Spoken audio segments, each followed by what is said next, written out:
depression made me gain weight, but now the weight was making me depressed. When I went in for surgery, I was 127. We were using syringes to drink water, which was so weird. Yeah. Like, what do you even mean I have to like Sip, drink water? sip, sip. Like, what? Girl, I can run. I can do things. I can walk at the mall the whole day without feeling like I'm dying. I'm fighting for my life. Yeah. Between the two, what made you decide I'm getting a gastric bypass instead of a gastric sleeve? Obesity, something that majority of South African women face. And in most instances, you're told that, you know what, just exercise, eat healthy, and the weight will go down. But what if it doesn't? Well, I'm here to tell you that there is help. Medical help that you can get to assist you to lose weight. Hi, my name is Mbali. I am actually post-op from a gastric bypass surgery, and today I have got someone who, just like me, underwent the journey, but took a public route, and I took a private route. And today we're going to be sharing information pertaining to if you do want to get a gastric bypass or a gastric sleeve, how do you go about it using the government resources that we have in this country. Welcome to this episode, Losing Weight with Risima. Hi, Mbali. Hi. How are you? I'm well, thank you. How are you? I'm good. Good to have you, finally. We've been planning to do this, I think, was it June-ish? Yeah. Yeah, it's been a while. It's been a while. It's been a long time coming. Yeah, but finally we are doing this. And how many months post-op are you? Oh my goodness. I am, I think it's a year and a half now. So how many months is that? 18 months. Oh, wow, that's huge. Yeah. That's really, really huge. Yeah. Well, before we actually get into everything, obviously you do the intro of who is Mbali, how old are you? Yeah. And then we'll get into gastric bypass questions. So someone who's sitting there and they cannot maybe afford having surgery, how do they go about it? And also what are the cost implications? Because I think a lot of people don't want to have a gastric bypass or a gastric sleeve because they think it's expensive. Right. But there is resources in this country that you can definitely utilize. So we will be talking about that. And just before we forget, we'll also dive into what is a gastric sleeve and what is a gastric bypass. Yes. For people that don't know, Yes, I mean, because people don't know. yeah, we're good. We're like, I got a gastric bypass. And they're like, what's that? They don't know, for real. Yeah. But over to you, Mbali. Okay, so hi. Yes. I am Mbali Lamini, and I am a content creator, which is how we kind of met. Yes. Because I've been very public about my journey on social media, on TikTok. Yes. And I am a network marketer as well, and I'm a chef in training. That is what I do. Oh, And lovely. Yeah, I'm Lovely. 18 months post-op, and I went the government route. So Yes, that is beautiful. So just share with us your journey. How did you know about a gastric bypass and a gastric sleeve, and what prompted you to say, you know what? I want to go through this route. Yeah. So I had actually known about it for quite some time, you know. But you know, with these things, first of all, it's not something that you want to jump into. You want to do your research. Yes. Okay? Like, do as much research as possible. People come to me often on social media and they ask me questions, and I'm very happy to help, but I feel like, please do your research. Yeah. Do your own research. So yeah, it had been, I'd known about the surgery and what it offers for years before I actually decided to go dive in and do it. I had tried, Losing weight. I had tried losing weight the natural way. I had tried diet, I had tried exercise. But for me, I don't know if you know this, but you know, my depression after losing my mom, Yes, it was you had very to hard. that. I'd gained so much weight and it was very, very hard to do it naturally. So I think once you reach a certain BMI, or once you just cross a certain threshold, it is literally, it's harder to lose the weight through lifestyle. Yeah. So after, you know, battling with it, I decided, you know what, I'm doing this because I'd also tried Saxenda, you know, all those things. I had tried that So as well. before you got your gastric bypass done, you had decided to even try Saxenda, losing weight the natural way, like we're always motivated to. Literally just before the surgery, I was still on Saxenda. Okay. Literally, I remember when I went for my appointment consultation, I was still on Saxenda while I was doing that. Yeah. And then, what was your weight back then before you decided to go this route? Sure. So at my highest, I was 140 kilos. Wow. Yeah. And your height? I am 157. Okay, so that put like your BMI over 40? Like over 50. Over 50? Yes. It was bad. Yeah.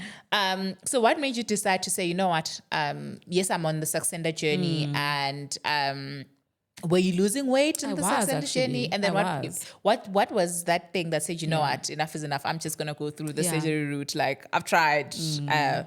That's a good question. And people often, I feel like they don't get it, and they feel like how, like if maybe there was something that was kind of assisting you. You know, when you've yo-yoed for too long. Yeah. Because to be honest, even before my depression, I did struggle with just like weight and stuff like that. It just kept getting worse. Yeah. And I felt like I was getting to a point where I was unhealthy, I was unhappy, and depression made me gain weight, but now the weight was making me depressed. It was just a never-ending cycle. It was a never-ending cycle, and I just felt like I owed it to myself to start afresh and to choose a route that I know that will kind of like just cement the weight loss and help me to maintain. I mean, obviously I know that weight gain is possible after surgery, but for me, I just felt like I needed that drastic measure. Like you wanted that change. You're like, you know what? It's a do or die. Let me just get it. Let me just get it over and done with. Yeah. So there's two types of surgeries that people can get. Yes. Right. And it is a gastric bypass and a gastric sleeve. Yeah. Right. So a gastric bypass, it's basically where they make your stomach smaller and also then switch your intestines. Making it quicker for the food to digest, right? Yes. And then a gastric sleeve is where they basically cut a part of your stomach and just make it smaller. Yeah, like a sleeve. So between the two, what made you decide I'm getting a gastric bypass instead of a gastric sleeve? Okay, so first of all, it was the longevity of, or rather, should I say, like it's more trusted because the bypass has been around for years, right? Like decades. Yes. Right? And the sleeve is like a newer surgery. And I just feel like, no offense to any institution, I just feel like the newer institutions are pushing for the sleeve because it's easier to do. But for me, I feel like I trusted the bypass more because there's two things working in your favor with the bypass. Yes. You have the size of the stomach being reduced, but you also have, because let's be honest, your pouch stretches over time. Eventually does. Yes. Yeah, I eat more than I did when I first started. Yeah. So definitely that tells you that it will stretch. But now I've got the other thing working in my favor, which is the digestion part. Like, my food takes a shorter time to digest, which is also helping. Which is also helpful. Maintaining right now. It helps me to maintain the weight. So for me, I also felt like chances of regaining the weight are slimmer with the bypass as opposed to the sleeve. Yes. Yeah. So I totally agree. Yeah. So you've now decided I'm getting a gastric bypass. What were your resources in terms of deciding to go through the public hospital route? And how did you get to that decision? How did you research about it? Because I think the start is what's nerve-wracking. It's like, yes, you want to do this, but you're like, there's so much information. How do you even digest? Where do you even start? There's a lot of information. And I think when I first started researching, the only information that I would come across was like Americans, because I think over there it's quite, now it's like, it's normal. Like, I'm going to do weight loss surgery. Yeah. So it was very hard to find somebody closer to home. Like, I'm from Swaziland, by the way. I don't think I mentioned that. Yes. I am Swazi. Yeah. And I was looking at home, we don't have such resources available. Only recently, which is like, when I say recently, I mean this year, there is now a hospital that is offering it, but it's still scary. They're still new. Yeah, you're like, they're not experienced. Yeah. But also it's this year. So you can imagine when I was still, considering doing the surgery, literally at home, there was nothing. So obviously South Africa was the closest place to home. And as I was doing my research, Turkey was definitely, an option. Yeah, that was popping up. I think we all know Turkey is the place to go most for surgeries. To go for. And actually, I had identified a place, and I had paid a deposit and everything. Okay. I was meant to go to Turkey, but something just didn't sit right with me with Turkey. The fear also of being far from home. Yes, if there's a complication, what do I do? Even if everything is successful and I come back home, then there's a complication. Now I must fly back to Turkey. It was just, I was like, you know what? It just didn't sit right with me. So I was like, let me really just look into South Africa.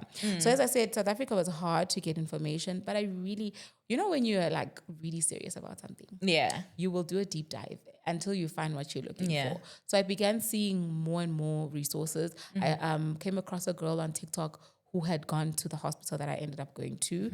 And luckily for me, I happen to know, I don't even know how this happened, but like I knew a friend of hers. She was a friend of mine. So we had a mutual friend. You guys were acquaintances. Yeah. So I didn't even know at first. So I was following her for a while. And then later on, this friend of mine says, oh, that's my friend. And I was like, what? And think that helped me because, when you see someone on TikTok, they're a stranger. Yeah. Like it's great to know that this person exists and I knew the person. At least like someone knows the existence of this person. Yes. Yeah. So I saw them, they had lost weight, they were doing quite well. And that's how I decided to go for this specific hospital. There are many other government institutions, of course, but I decided to go with George Mukhari. I don't know if I can say that. Yeah, no, you can. Yeah. You can. You definitely can. So how did you go about it? First thing, you figured a lady has done it at George Mukhari Hospital. Yeah. How do you start your procedure? What does it look like? Is it a consultation? How do you contact them and all that? Okay. So with George Mukhari, they do not prefer phone calls. So you have to WhatsApp them. There's a number. They give you a cell phone number and you just WhatsApp it. And then that's how the process starts. So when you WhatsApp them, you tell them, this is what I'm interested in. I'm a lady, your age and stuff like that. Then they will ask you for more questions. They'll prompt you for more questions like your height, your weight, your current weight right now. Do you smoke? Do you drink? Things like that. They'll ask you those questions. And then once they've asked you those questions and you've answered and they're satisfied, because also there is a criteria in terms of like your BMI.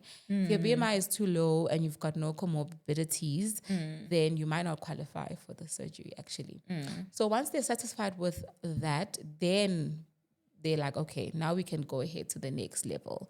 And the next level is getting you a hospital date. Oh. Like that initial, So all this is happening through WhatsApp? Yeah. Okay. Literally everything through WhatsApp. Okay. Yeah. And it's quite scary, especially if you're not from around here. But hey, I did it and yeah. I will say something with the government. If you're going the government route, you need to be patient. Okay. Yeah. So, how long did it take you to get a response on WhatsApp? Yeah. Before we even get to actually going to the hospital itself, the responses are quite slow. I can imagine because also there's a lot of text that they get pertaining to this. Yeah. Yeah. So it's not even a matter of, the customers. No, honestly, they are swamped. Yeah. It's a lot. Yeah. Understaffed. And I mean, come on, it's government that we're talking about. They're doing the best that they can. The surgery is subsidized, which is why it's more affordable. So it's just a longer, tedious process. And if you're looking at going through government, you need to be very, very patient. You need to be patient. So what were the requirements that they had for you to qualify? Because you mentioned qualifying. Yeah. What were the requirements? What was the BMI that you had to be? And what are the documentations maybe that they required from your side? Okay. In terms of the BMI, I think it's 45 with comorbidities and 40 without. Okay. So if you're like, you don't have blood pressure, you don't have diabetes, you're just there and you're like, oh, I'm so you have, is it 45 without comorbidities, then 45 with comorbidities? The opposite. Around. Okay, yes. So 40 with comorbidities and then 45 without comorbidities. Yes. Okay. Yes, 45 without comorbidities. So if they're happy, obviously I don't know internally, what exactly the chat is, what they look at, but that's what I've heard. Yes. And once they were happy with my BMI at the time and they felt like, yes, you do need the surgery, then they say, okay, there's not much. at that point. Yeah. But because I was far, what I did, I asked for all the information, and I asked the doctor to let me know what are the tests, because obviously there's tests involved before you actually go ahead with surgery. Yes. Right. Now, mine was a little different. So normally you would go to the hospital and then they would do the test at the hospital, right? But that itself also becomes a long and tedious process. There's a lot of tests, I'm sure you remember. Yes. I did a lot as well. So you can just imagine doing them at government. You definitely won't be able to finish them all in one day, right? I think I did mine in 2 days. You see, and you were even private. Yes, So I imagine did mine in 2 government. days. Imagine government. Yeah. So what I did, I asked them for the list. They sent me the list. I was like, great. And so I did them that side. I did them at home because I do have a medical aid at home. Okay. So I did that process and I finished all the tests and I sent them through. That's what I did. And I really do think that expedited my journey a lot. Yeah. Because I could imagine if you had to come this side, do the test here. Yeah. So let's then move to costs, right? Was it free? Did you have to pay a portion of it? Should it is subsidized, meaning that even if there is a cost, it's not a bigger cost compared to what it would be in private. Yeah. So what were the margins like? So this is what they do. They charge you according to your income. Okay. Yes, they don't have a fixed rate, which I think is great, honestly, because I think it allows everybody to be able to have the chance to get the surgery. Yes. So for me, because I am a foreigner, in South Africa, I'm a foreigner. Yes. I had to pay the full amount, which was 28,000 rand. Okay. Yeah. That's like the maximum that you can pay. Which is actually still affordable compared to you going to Turkey. Exactly. Yeah. In Turkey, I was looking at like 70 or so. Yeah. So it was like half the price. Yeah. Yeah. You got to save. Yeah.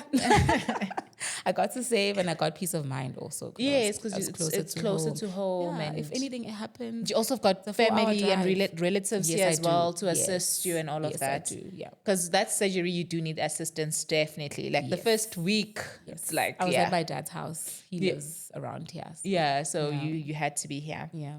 So tell us about the day of surgery. You've paid the 28,000. The BMI is good. Everything is fine.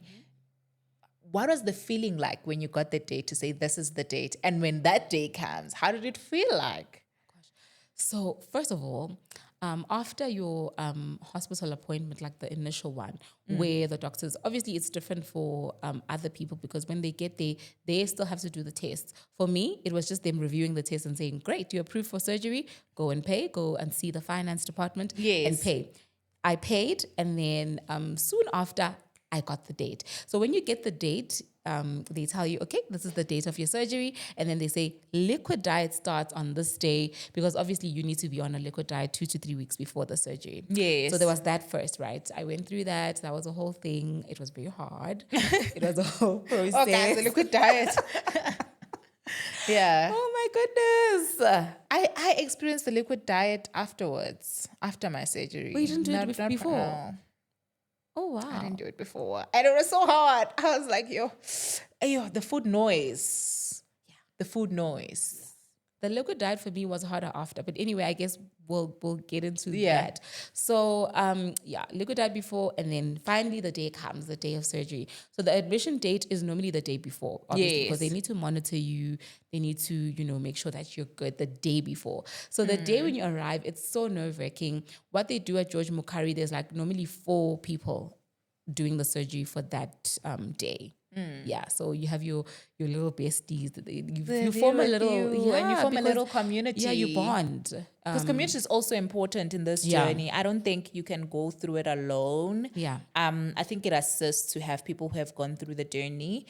I like every journey, quite honestly, it's very private and it's very personal. And what I mean by that is that some of the symptoms that people go through may just be totally different for you. Yes. But there are similarities, and there are things that we share as like gastric bypass patients where, you know, in terms of like vitamins that you can take and things like that. It's so it's really so helpful. So you It's had that so community of helpful. 4 people. Yes, because even before we had connected, we found each other, and we made our own group. So Mm. we had already been chatting beforehand, and we were helping each other with things like, oh my gosh, where can I get this shake, for instance, because we were on a liquid diet, right? Yes. Like, what kind of soups can I have?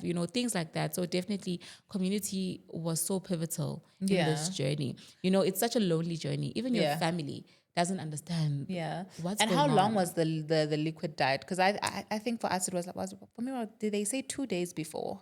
How Only long was 2 yours? days. Mine was 3 weeks. 3 weeks. 3 weeks. Oh my goodness. I would chew meat and spit it out. Just I can't believe I just said that, but I would do that. It was bad. because the food noise is also a thing. Yeah. Food was noise is terrible. also a thing. It was Oh terrible. my goodness. Yeah. So you go in. They tell you go. What are the emotions when they push you and they say we're taking you to surgery? How does that feel like? What are the emotions that you were feeling? As much as I had made peace with the surgery, I had made peace with, because I did my research, all the possible complications, including death, because let's be honest, it's a surgery at the end of the day. And death is You a can't rule possibility. death out. Death is, I had made peace with all of it, but there's that moment when they're wheeling you in. That's a different moment right there. Very scary. Like I cannot explain it. I my emotions when I remember, I was like, I'm a mom of one child. I'm like, Lord, can I just come back for my child? If I don't come back for anything else, my goodness. Like, my kids. There's so many things playing in your head. Yeah. I remember when I was like outside and they were finishing the other lady before me, my doctor was Oh, you guys wait while they do other. Yes. Oh. Imagine. And imagine being the first one. Also, I followed after her and hers took longer. So now it's like, what's happening? Why is it taking so long? What's going on? What's happening? Yeah, my doctor came and she came to chat with me and she was like just making me feel comfortable. I was good. But the moment they put me inside the theater now, she saw me changing and she was like, what's wrong now? What's wrong with you now? What's going on? Your Now it's real. Yeah. I'm like looking at the lights and everything. You're They're like, fixing my whole anesthesia to get you to sleep. Do you speak to your anesthesiologist? Yeah. But Make you feel better. Have a conversation with you they try, Shane. and just ease you into it. They try, but at the end of the day, it is surgery. It is scary. And in that moment, in as much as you always hope for the best, that, you know what, I hope I come out of this alive. I hope I don't have any complications. Yeah. Just the thought of the fact that is a possibility. It's nerve-wracking. Like it's very nerve-wracking. Yeah. Very nerve-wracking. So the surgery is done now. Take us through Mbali. Yes. This is so funny, being interviewed by somebody that has gone through it. Yes. Yeah. They've actually like, wake up. Yeah. Yes. What a moment. Yeah. It's you're in a daze, you're in a daze. But then for me anyway, because like you said, it's same but different, right? For me, I immediately felt the discomfort. Oh. Yeah, immediately. I can't explain it, but my back, it just felt like, I don't understand. Like, it was just so painful and so... Did you feel pain then, or you just felt discomfort? I can't explain it. It was like in the middle between pain and discomfort. I couldn't explain it. Yeah. And when you can't explain something, it's a very weird moment. Weird feeling for you. Yeah. Like you just want it to stop because, pain, if it's just pain, it's like, oh, I know pain. Yeah. It's bad, but I know pain. Yeah. But the discomfort part of it is like, what the hell is this? But thank God I'd done my research and I knew immediately that, no, it's the gas. Like I knew it was the gas because they pump us full of gas. And so, and also like the bed that they're operating on, it's a combination of the two. Yeah. So I understood why it was happening, but it didn't make me feel any better. So when they pet you and wake you up and you open your eyes, what feeling are you having? Are you just experiencing pain, or it's the goodness of my life? I think you already know this. Yeah. Immediately, thank goodness. Oh, it's successful. I'm alive. Yeah. Yeah. And then the nurses are there telling you, well done, Mbali, hi, are you okay? You're up. they're trying to, because obviously people react to anesthesia differently. Some people will take a while to come back to earth. Yeah. Yeah. So for me, thank God, I kind of came back quite quickly. Yeah. Quite quickly for me. Yeah. And then once you are post-op, you immediately become an ICU patient, right? Yes. So before, like, it was so different because before we were fine, we were in our beds all willy-nilly. And now all of a sudden you have the drip, obviously, and then you have the machines attached to you and the beeping, and it does kind of increase your anxiety a little bit. But I had they taken you through the process that, okay, so after your surgery, You will that now you be, are yes, you are they going did to shame. ICU. They But I did. think for me, I also had the same thing. Explained, listen, after this surgery, we're taking you to ICU, and they explained to me why. I was like, listen, I like the fact that you realize that this is a very serious surgery, and more than anything, just the risk management for me. The risk management was just everything, because I'm like, you're not waiting for something to go wrong. You just want to make sure that this patient is fine, that there is no leak, that everything is okay. So while you're in ICU, do you see your four besties? Yeah, they were right there, shame. It was it was so funny because obviously not all of us are reacting the same. Yes. By the time I came out, I think we were now 3 who had gone in. So there was just one more. That was going to be the last one. Yes. So she's there watching all of us now going through it. Yeah. And she's just like, oh, okay, wow, I'm next. Oh, so was she already in ICU in waiting, or what was the procedure like? So basically it's the same. We go back to the same ward, but now it's different because now they've set it up such that it is ICU, but we're all 4 in the same In the place. same ward. Yes. Okay. So she was there. She was gonna go in later, like soon, but like she was still there watching us in her bed, shame. And I can imagine the anxiety that she was going through. And for me, like my BP was kind of going up, so that part was also scary. It was very scary yeah, for you. and then one of my other besties, she was like really struggling to wake up. Okay. So things like that. Yeah, it's like, because also how we respond to anesthesia is just completely different for everyone. Like someone could just, I think for me, they woke me up. I was like, they're like, are you fine? Are you in pain? No. I'm like, can I sleep? They're like, sure. No, I was not in pain. Wow. I think they pumped me with so much pain medication, so much pain medication that I was like, I'm not in pain. I'm just so drowsy. They're like, yes, that's how you're going to be. I think for the next 24 hours, you're just going to be in and out of sleep. Just relax and for the and next rest. 24 hours. So now I'm sorry to ask you, not the interview, but like, because you are now asleep for 24 hours, what about the mobilizing now? Because obviously we have to like walk. No, my bed they put in pumps. So my bed we also had those. Well, they went on our legs. Yes. Yeah. So for me, I don't know if it was the bed, because everything was just, like I'm walking. But see, this is the difference now between government and private. We're now slowly seeing the differences between the two. Yeah, no, I didn't walk. The first day, I was on my bed. Are you serious? Those things were just doing it for me, yeah. I literally walked 2 hours after I came back from surgery. No, with us, the thing was just pumping, and there was just also I just had so much medication infused to me. Yeah, so I was very drowsy. But back to you, it's so beautiful to know that these things are possible.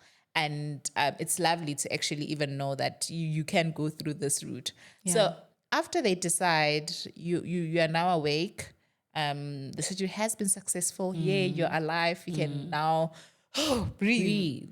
But you're not out of the woods yet, because obviously it is surgery. Yes. So what is the conversation with your doctor like after that, before they send you home? What are the things that they tell you to look out for? Sure.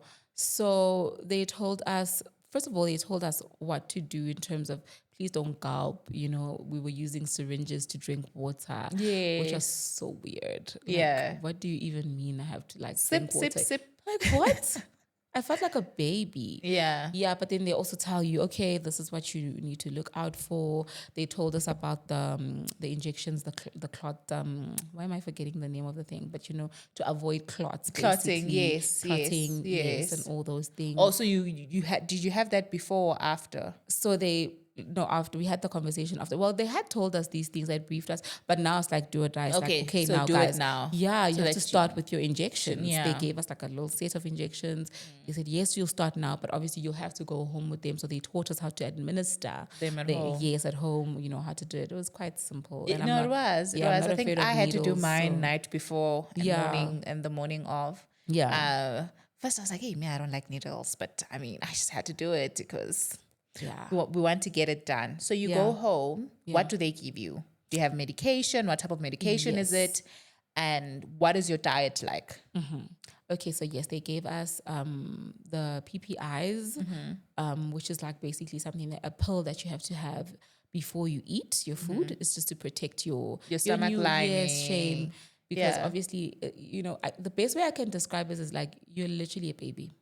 Yes. After surgery, literally like a newborn. Yeah. So that's how you're kind of treating yourself. That's how you're treating your little tummy. Yeah, with tummy. care. Yeah. You know, and then they told us, yes, you can have, they gave us some sugar water drink thing. It was in a bottle. And then they said, okay, you can have water, but obviously you have only 20 mils at a time, you know, and then you can now start having your soup, but even then, only 20 mils at a time. Yes.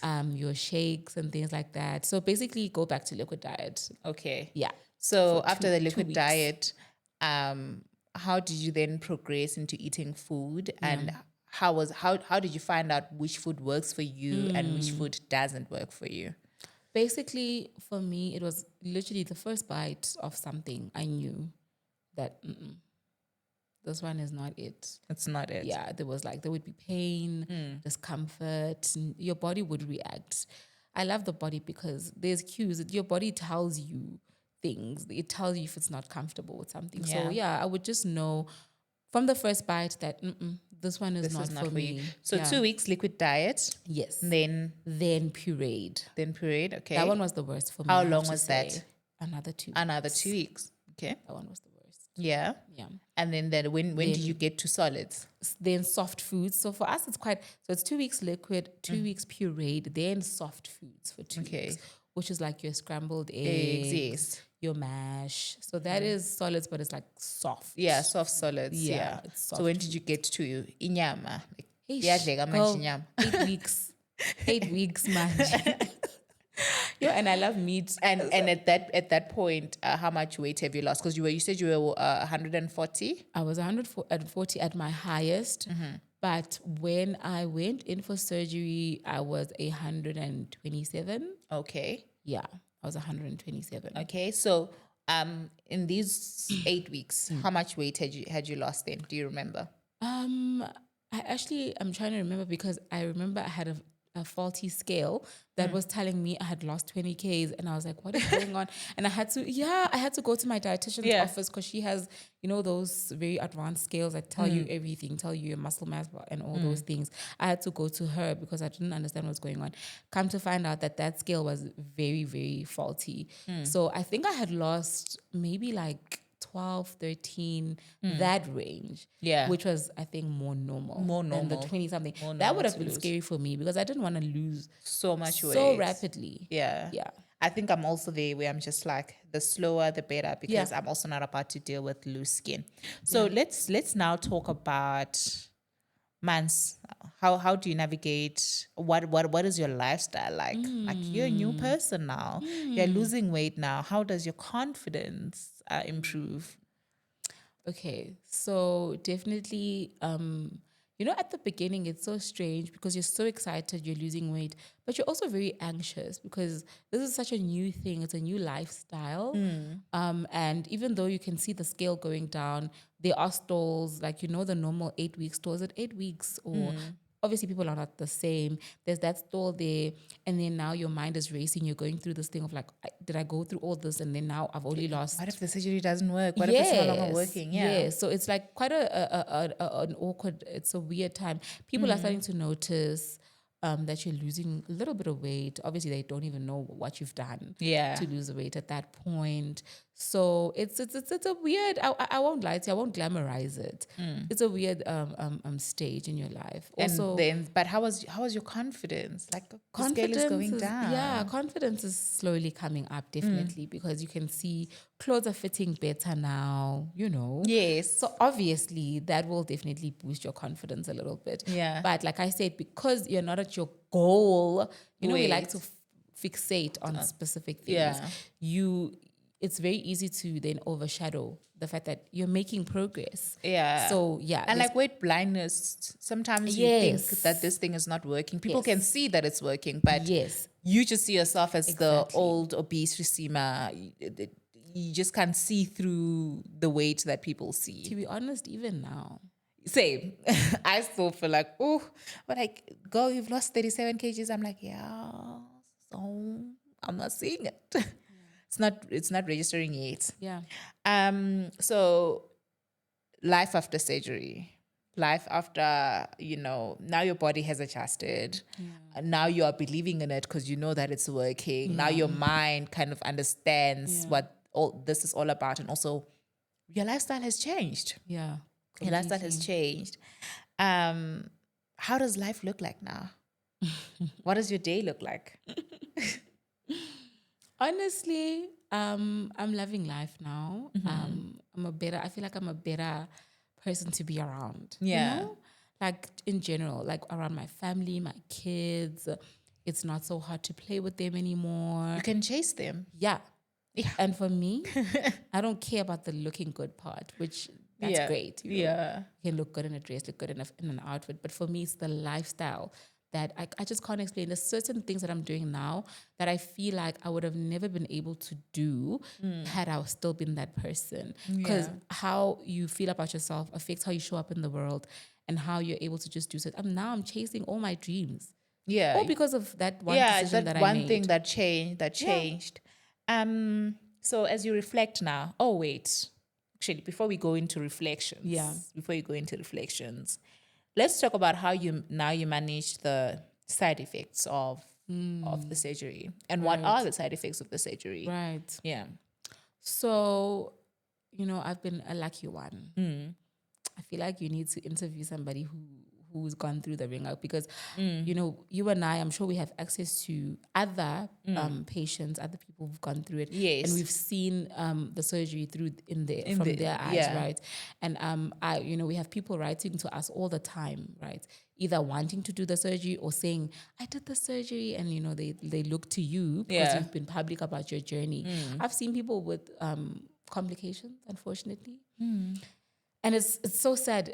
I feel like I kind of have survivor's remorse because I won't lie to you. My journey has been quite smooth. I don't experience dumping. And what is dumping for those that don't know? So dumping is a condition where your body reacts either to excessive fat or sugar or eating too much or too fast. Yes. Yeah, where now your blood sugars, they drop drastically, and you go through like some symptoms. Obviously, not the same for everybody. Yeah, some other people dizziness, yes. Heart palpitations. It's quite scary. Yeah. I've never some diarrhea. Really, vomiting as well. I've dumped before. Till this day, guys, I used to eat KFC. I think that's one thing that my friends will tell you, and I still do. But I think the only thing I eat now is just their wings. I don't eat any other thing because if I do, oh my goodness, it just does not look good for me. Wow. And one thing I can say about that, because I just have diarrhea and just have so much water in my mouth where I feel like I want to vomit, but it's not coming out. They call that the foamies. Yes. That's what I mainly experience. And what I could say to that is that know what makes you dump and just stay away from it. Stay away from it. Stay away from it. Other people that drink alcohol will say, hey, after I have my alcohol, they dump. Yeah, things just don't go well. Yeah, so let's now move to reflections. So someone who's sitting at home, they are obese and they want to start this journey, what are the advices that you could give them, especially going through like the government route? What are the pros of it? What are the cons of it, if there's any? and obviously where flowers that you give them, the hospital that you went to, Yes. if the service that you got was amazing, they deserve their flowers as well. 100%. And actually, I do want to give them their flowers. My experience was amazing. From the doctors to the nurses that were there with us the whole time. They were so lovely. They were absolutely amazing. Also, the facilities for this specific department are actually great for a government hospital. Like they call us the VIPs. The facilities are quite different. So I was quite happy with that because obviously I'm not used to being in a government hospital. So so I will say, honestly, the service was amazing. But if you're looking at going the government route, you need to know that you need to be patient. Oh, goodness. So much patience. You need to know that, like currently right now at George Mukhari, actually, they are having issues with funding. So it's government. These things do happen. So you'll find that surgeries now are withheld for some time. So there's just those little things. Those are the cons, unfortunately. The cons of it. That you can't run away from. Yeah. But honestly, they are quite But they know what experienced. they're doing. They know what they're doing. They know what they're doing. Because they're under Professor Koto. Google Professor Koto. Yes. He's not only the best in South Africa, he's one of the best in the world. Yeah. He trains people. He's and he also does private. He also has his own practice, so you can go private patients as well. Yes. So Prof Koto is actually also one of the good bariatric surgeons that we have in this country. Yes, and absolutely. obviously, so was he the one that did your surgery? He was his team. He was there. Like he was okay. Yeah, he was there, but I don't think he was actually the one. My doctor, Dr. Winnie. Why am I forgetting her surname? But yeah, Dr. Winnie, we give you your flowers. Dr. Winnie, yes, she's my doctor. Now she's also moved to private. She has her own private practice. Oh, now. Is it? Lovely. Yeah, and there's been people actually who have gone to have surgery with her. Yeah. Based off of my recommendation. So what we're picking up from this is that public hospital doctors or government hospital doctors are just as equipped as private because why they also train in public hospitals for them to get to a point where they go to private. So do not fear the fact that because I'm going through a government hospital, something will go wrong or I'm not going to get the best service. They are qualified, they're equipped. Yep. And you're in safe hands. Yes. So that's what I've taken from your journey. 100%. That you were in safe hands. I was. They took care of you and they treated you very well. Yeah. And here you are. How many kgs have you lost? Oh my goodness. I've actually lost almost 60 kilos. All right. Wow. Yeah, that's crazy. I'm so close to my goal weight of 80. But obviously I've plateaued. Yeah. And honestly, I'm okay with that. Yeah. Yeah. A lot of people fixate on that. I'm really good with that. I'm okay. Yeah. You're grateful because, when you were bigger, obviously that had its own repercussions in terms of your health. And now it's so much better. Girl, I can run. I can do things. I can walk at the mall the whole day without feeling like I'm dying. I'm fighting for my life. Yeah. Yeah. And then so I'm very grateful. Looking back, would you go through this journey again? 100%. Definitely. Definitely. 100%. Definitely. So it is a surgery that is worth it. We're not saying there's no bad sides of it. Obviously, other people have experienced the bad side of it. And hopefully, should I get someone who's also willing to share their journey, we'll just have them come through. Yeah.